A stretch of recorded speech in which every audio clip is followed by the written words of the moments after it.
Chair recognizes the member from Fredericton West Hanwell. Thank you, Mr. Speaker. Well, it's a sad day, in fact, to rise here today to talk about Bill-14, which I believe should be entitled An Omnibus Eradication of Taxpayers' Rights.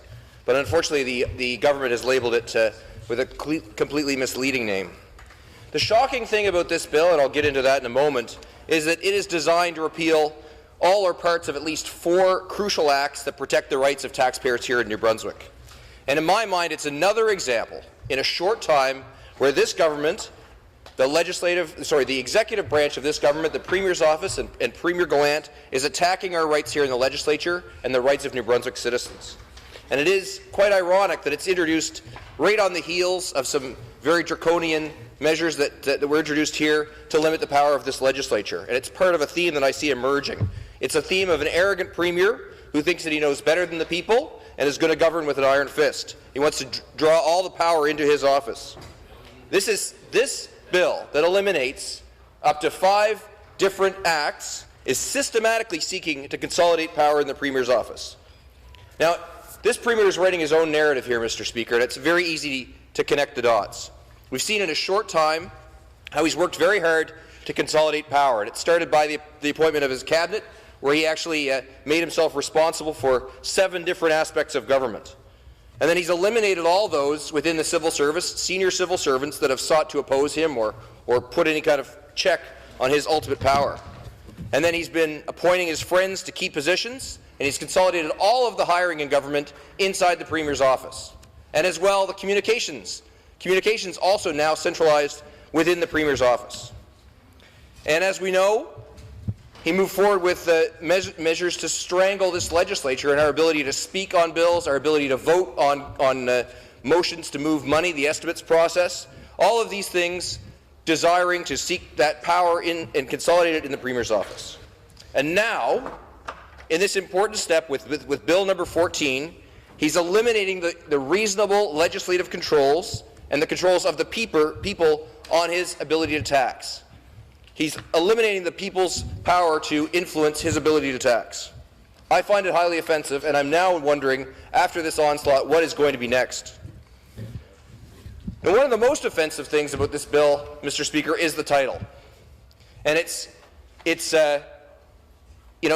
shows very much the nature of this government, that they're saying one thing and doing another. And that's become a consistent theme in a short time. They had the gall to entitle this act that's repealing a number of other acts, an act respecting responsible government. Well, I've seen this a bunch of times. The government has said one thing, they're putting a brave face on it, but in the back, the intention is very nefarious. And a few other examples of that, Mr. Speaker. You know, they talk about being an inclusive government, but they've eliminated senior civil servants that dare not to march to the Premier's drum. They talk about being open and transparent, but yet they brought forward these legislative changes, cooked up in secret meetings with no public consultation. And they've talked about consultation. In fact, they're conducting a consultation, but it's not a town hall consultation. It's a very contrived, structured, international cafe-style consultation where there's no actual ability for people to stand at the microphone and give their opinion. There's no real free speech there, Mr. Speaker. And now they have the gall to bring forward this act, to repeal other acts, and call it responsible government. It is scandalous, Mr. Speaker. And I'll tell you, let's just start a little bit and talk about what is responsible government. What's the history of that? Well, we have the benefit to live in a modern, advanced society. We call that, there's a term for this. It's called modernity. And that effectively means that we now have in place the civil society, the institutions that protect democracy. And as famous philosopher Francis Fukuyama said, we're now at the end of history, which means to say the achievements of our forefathers and our ancestors have created a situation where we have civil society that protects our rights. But, Mr. Speaker, that's a very fragile thing. Now, another element of responsible government, in my opinion, is capitalism. And I'm proud to stand here and declare myself a proud capitalist. And that's because I believe in the free market. And as famous free market philosopher Adam Smith told us, it's an invisible hand that guides the free market. It isn't the government. It's the magic of the market through competition of supply and demand that produces an effective market. So it's not the government, not regulations, but the market itself. Now let's talk about a little bit why states exist. You've got the free market, that doesn't need government control, so why do we have government? Well, we can look to philosopher Thomas Hobbes in his famous book, Leviathan, where he talked about the state of nature. What existed before there was government? And the philosophy surrounding that is, without government, you have a state of unending competition, of every man against every man. And Hobbes described that as a miserable place, the state of nature, where there's no government to control people and protect them. And that's a world where life is solitary, poor, nasty, brutish, and short. Not a very nice place.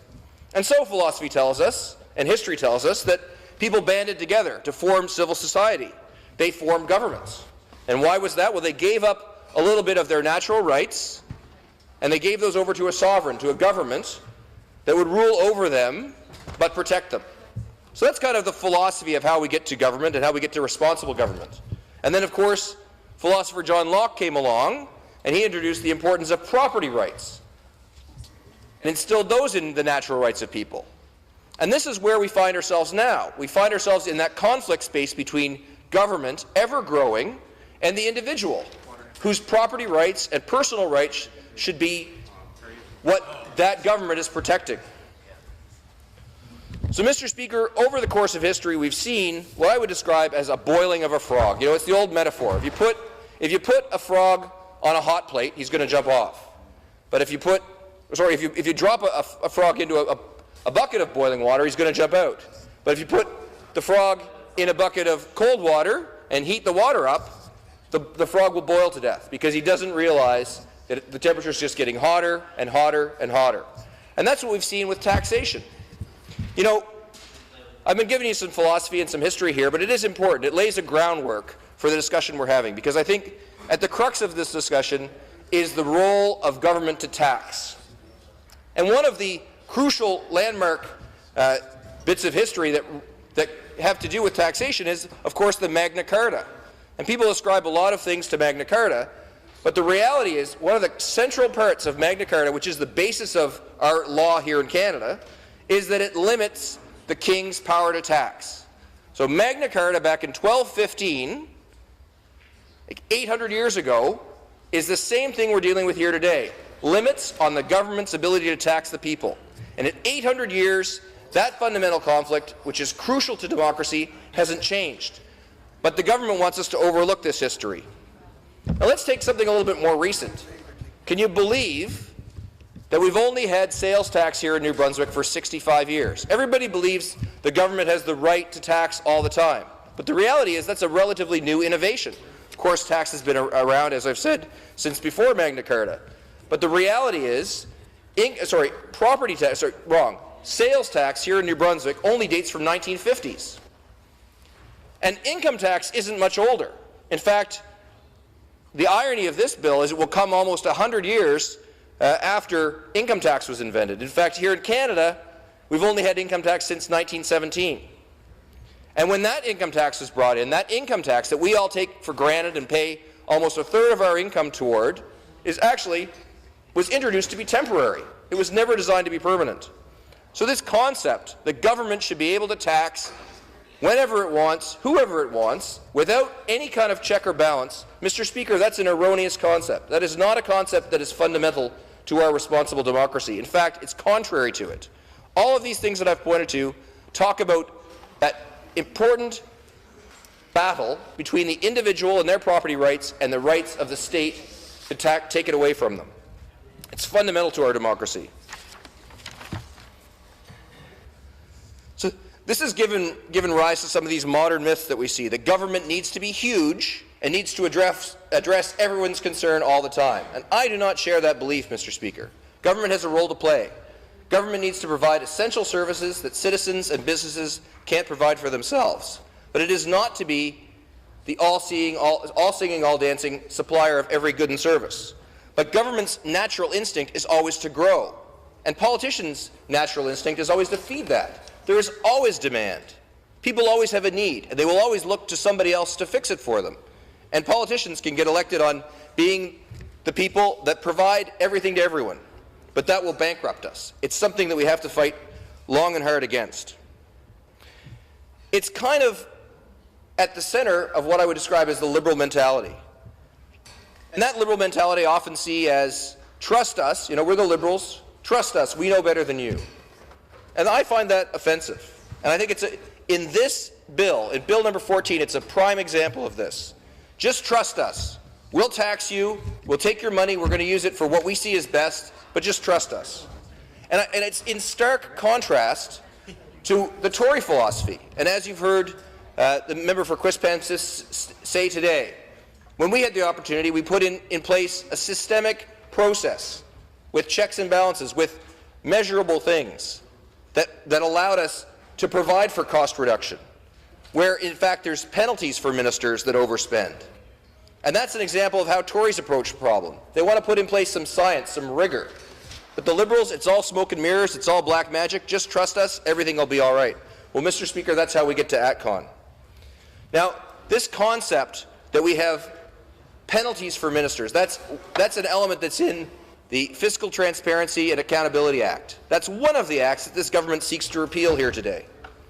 And I think it's symptomatic of the problem.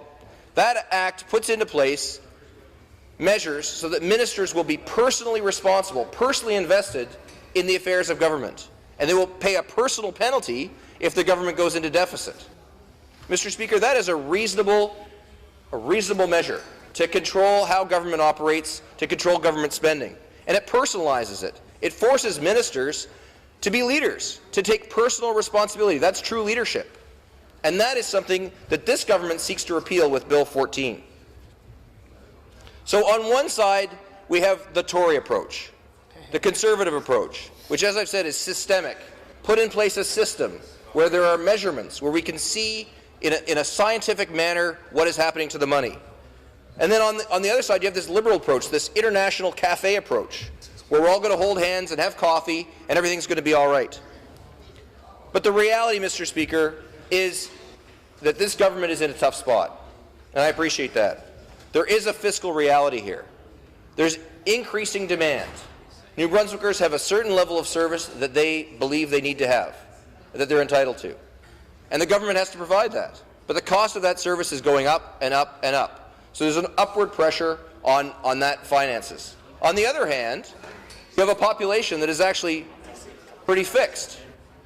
And as those costs go up, the solution of this government is to tax those people more and more and more to pay for those services. And the reality is that's not going to be enough. It's not enough. The math won't work, that you just keep taxing those people to pay for the services. The reality is you're going to have to tax them and increase the taxes, and you're going to have to cut the services to make it all balance.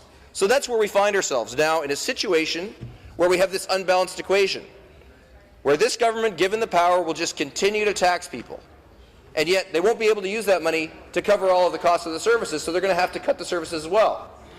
So we're going to have a situation where people are paying more and getting less. That is my real concern for New Brunswick over the next 4 years. And it's all right there in front of us. It's clear that this is where we're headed with this government. The argument then becomes, how do you divide up the pie better? But the problem is the pie is getting smaller. The pie is getting smaller, Mr. Speaker. What we need to do is build a bigger pie. And it's my concern that this government has already turned its back on some pretty serious economic activity in this province. The opportunity was there to embrace our natural gas. And as we've seen, the price of natural gas is going up and up and up as the deposits off Sable Island go down. And so the cost to New Brunswickers is going up. And the effect on our industry is that it's the gas that we could have been using, the gas that we've been using from shale gas to power such places as the Wallboard plant in St. John, that gas price is going up. And so it is going to be less and less profitable to operate that plant and plants like it. And so we have this pressure. This government has turned its back on an incredible economic activity. What we need to do in this province is make that pie that I spoke about, make it bigger. Bring the economic power of shale gas and responsible resource development to this province. That's what we need to do, Mr. Speaker. But this government is put in place a ban on shale gas development. It has said it's not going to do that. So it goes back to the problem. It's got demand for services that's increasing. It's got a finite number of people to pay for it, and they're just going to keep taxing them, and we're going to pay more and get less. It's a real concern. Another crucial issue to me is about the distribution. As I see fewer and fewer opportunities in this House to challenge what the government is doing, to get full transparency into how the government is spending its money, and an example of this is now estimates are not going to be considered in the committee of the whole House, which is the Committee of Supply. They're in fact going to be considered in separate committees, so not all members will be able to ask questions on where the government is spending its money. It decreases the amount of transparency we have. So you have a government that is taxing more, providing less transparency. That's not responsible government. In fact, that's the opposite of it. And I'm concerned of what I've seen so far. I've seen, even here in Fredericton, we've seen the Chalmers Hospital. $4 million that was earmarked to it this year, $16 million next year, $16 million the year after that. And, Mr. Speaker, there's no sign where that money has gone. And yet there's improvements being made in hospitals in Moncton and Bathurst. And that's fine. Those hospitals need the work. I get that, Mr. Speaker. But money that was earmarked for the Chalmers should be there for the Chalmers, not spent elsewhere. And that's the kind of issue that this House is here to oversee. And that's why we need these acts in place to protect the taxpayers and not allow the government to just spend their money wherever they want without full transparency and accountability. It's a real issue. Now, Mr. Speaker, I've looked at this bill. I always like to get a hard copy of the bill and actually read the bill. I think it's important. Often, members get up and they probably haven't even read the bill. But I read this one, and what I see here is pretty clear. There are 5 repeal provisions. The Act's very short. It's only 2 pages, and you've got 5 repeal provisions and 7 consequential amendments, which are repeals that have to be made as a result of the first 5. So that tells me right there that there's second and third order effects to this bill. So it's not just about repealing these acts, but there's also other acts that are affected by this. So it's got a knock-on effect right here in the Act, which is clear. Now, Mr. Speaker, one of the crucial acts that's being repealed here, 100% repealed, is the Taxpayer Protection Act. And by its name, it suggests to us how important it is. It is fundamental that, as I described earlier, that constant conflict between the state wanting to tax people more and the individual's desire to protect their own property, that fundamental conflict that goes back thousands of years, this Taxpayer Protection Act cuts to the center of it. This cuts right to the center of the argument. And as you know, the Taxpayer Protection Act that exists now, that's been in place for years, requires that any increases to HST or any new taxes or any new tolls, that has to be approved by the public. And the mechanism for that is twofold, either by a referendum or by an election where those tax measures are clearly outlined in an election platform. Well, Mr. Speaker, we've just been through an election. We have just been through an election. And this government had every occasion to make clear to the people of New Brunswick any of the taxes they wanted to increase. There's only one reason to repeal the Taxpayer Protection Act, Mr. Speaker. And the government has said it themselves. They want the power to tax without any control on it. That's what they want. But, Mr. Speaker, they could have complied with the Taxpayer Protection Act. Just a few months ago, they could have put any of these tax measures into their platform. And they could have been completely transparent with the people of New Brunswick. And then we could leave this Taxpayer Protection Act in place where it should be, and the government would still have the power to tax. But, Mr. Speaker, I can only come to 2 conclusions. Either they didn't know what they wanted to do when they got into government, and maybe they still don't, or they knew what they wanted to do. They knew that they wanted to get rid of this act. They didn't want to be clear with the people of New Brunswick. They wanted to hide it. And now they come forward with an act that will enable them to hide it even further. Well, Mr. Speaker, we're here to ensure that the people of New Brunswick know exactly how they're going to be taxed. And you can be sure when this government brings new taxes forward, we'll oppose it at every step. Another aspect of this Taxpayer Protection Act, which to my mind, Mr. Speaker, is crucial, is that gas tax be spent on road infrastructure. It's a simple formula. But this government's going to remove that whole act Now, for example, if this government wanted to repeal the piece about referendum, they could take that out. But they should at least leave in place, and I wouldn't support that, I mean, I'm very much against that, but that's an option that's open to them. But they should at least leave in place this fundamental principle that gas tax pay for transportation infrastructure. Now, Mr. Speaker, it was clear in this government's platform that it plans to spend a tremendous amount on infrastructure in this province. And in some ways we need that infrastructure. I'm not sure that we can pay for it without taxing people to death, but I know that there's a demand on that infrastructure. But it seems completely reasonable, therefore, that tax that is raised from gas, as it always has been, goes toward road infrastructure. I have not heard yet an argument in this House that tells me why this is an important change to make. I think this is fundamental. It should be left in place. It's obvious. But my concern, Mr. Speaker, speaks to a larger problem of lack of transparency. So if gas tax, if this government is spending more than ever on infrastructure, on road infrastructure, and gas tax is levied to pay for road infrastructure, why is it necessary to eliminate the link? Because by your own admission, or by their own admission, Mr. Speaker, this government plans to spend a lot of money on road infrastructure. Why then is it necessary to break that link with gas tax? I think that they could spend that money and keep that link in place. But to me, it speaks to the issue of transparency. Once again, they want a tax, and they want to be able to spend that money wherever they want. And that, to me, is a lack of fundamental responsible government, where the government is accountable to the people on how they spend the people's money. It's a fundamental link. So I would suggest to the government that based on the point that I've just raised, they reconsider this and at least leave that link in place. It seems so obvious to me.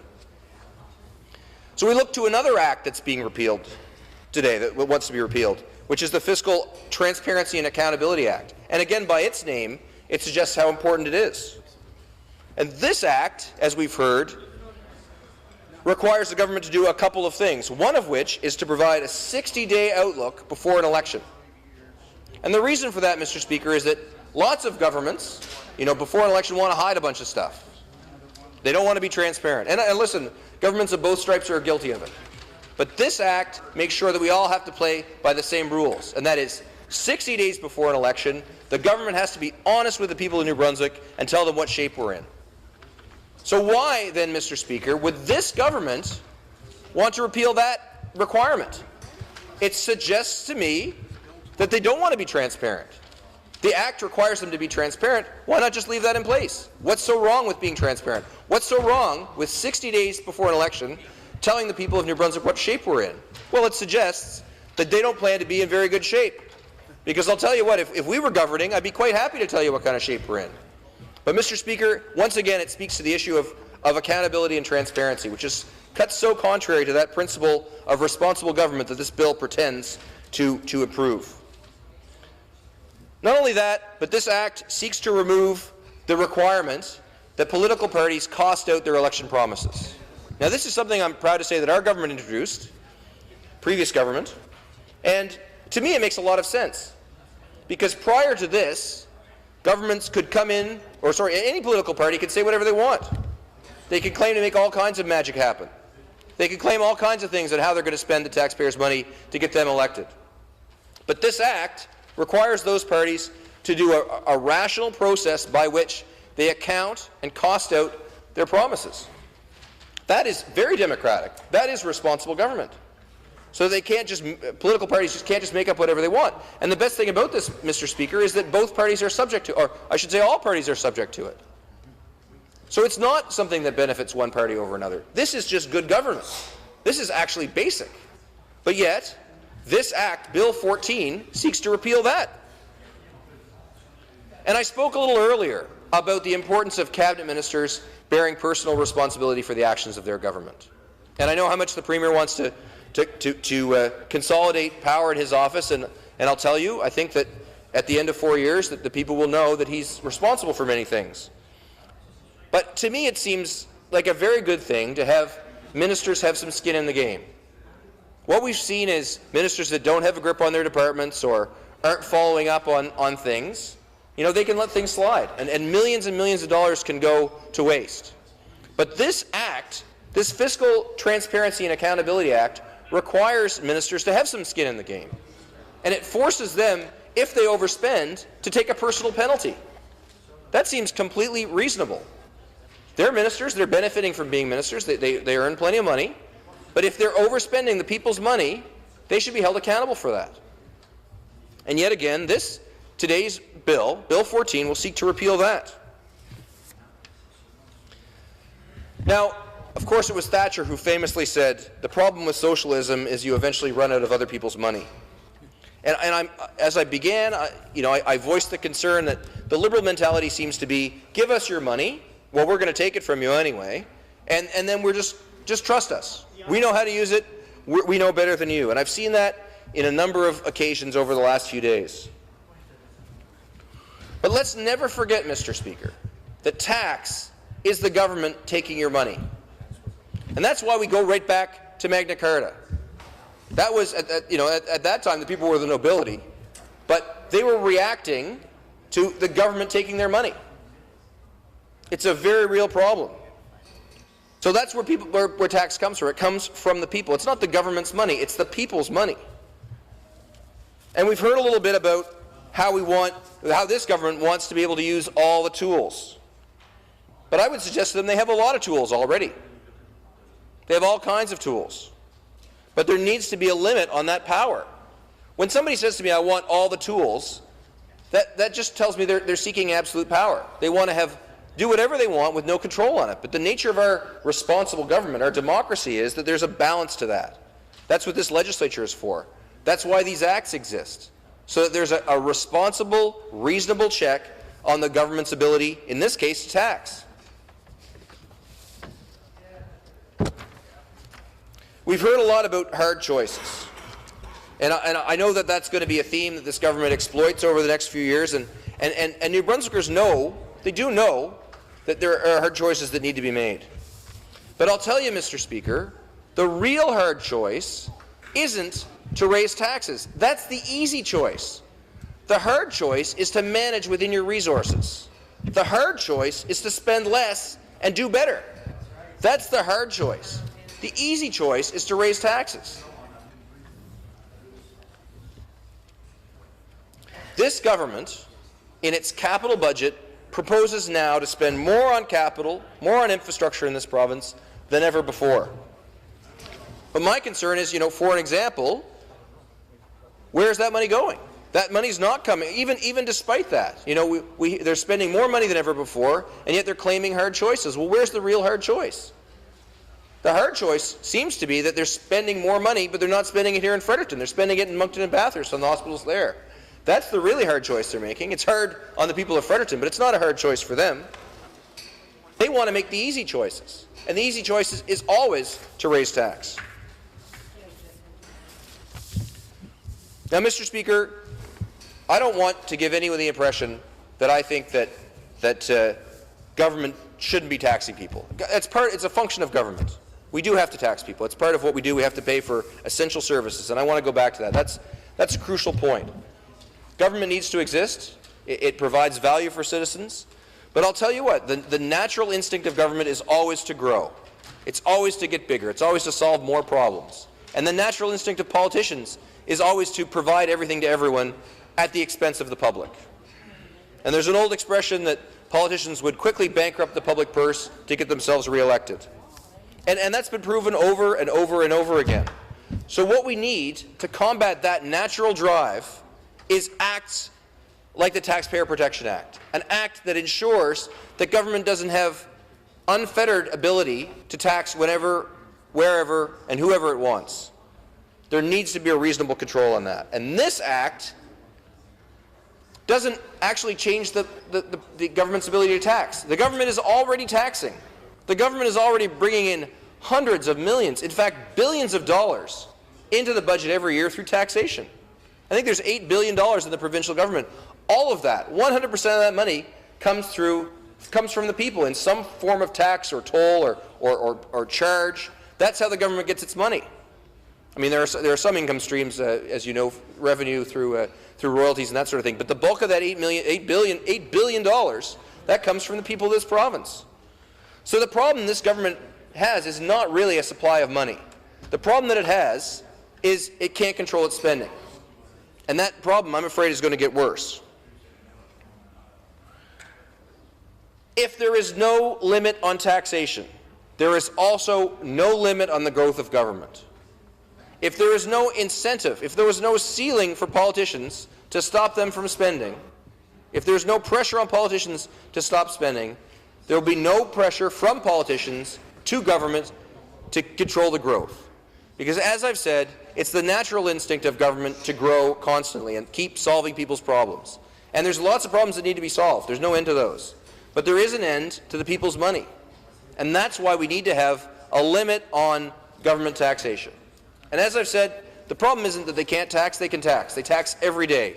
Every single day, every New Brunswicker pays tax. That's not the problem. The problem is we can't allow them to have unlimited powers of taxation, which is exactly what all of the government speakers have gotten up today and said they want.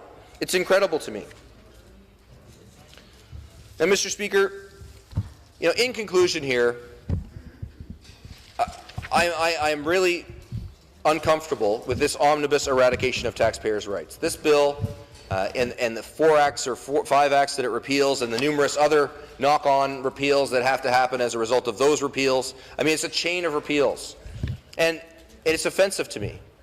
Contained in these acts, as I've outlined, are some fundamental principles, some things that are very basic, such as the requirement for government to ask the people to tax. And as I've said, if this government wanted to tax, here we are only months away from an election, they could have been 100% transparent with the people of New Brunswick, but they chose not to be. They chose to hide their intentions to tax until today, when they repeal the acts that protect the taxpayers of New Brunswick. And indeed, they should keep in place the link between gas tax and roads. That's an obvious one. That should be kept in place. They should keep in place the need to cost out election platforms. That's a reasonable request that cuts across all parties.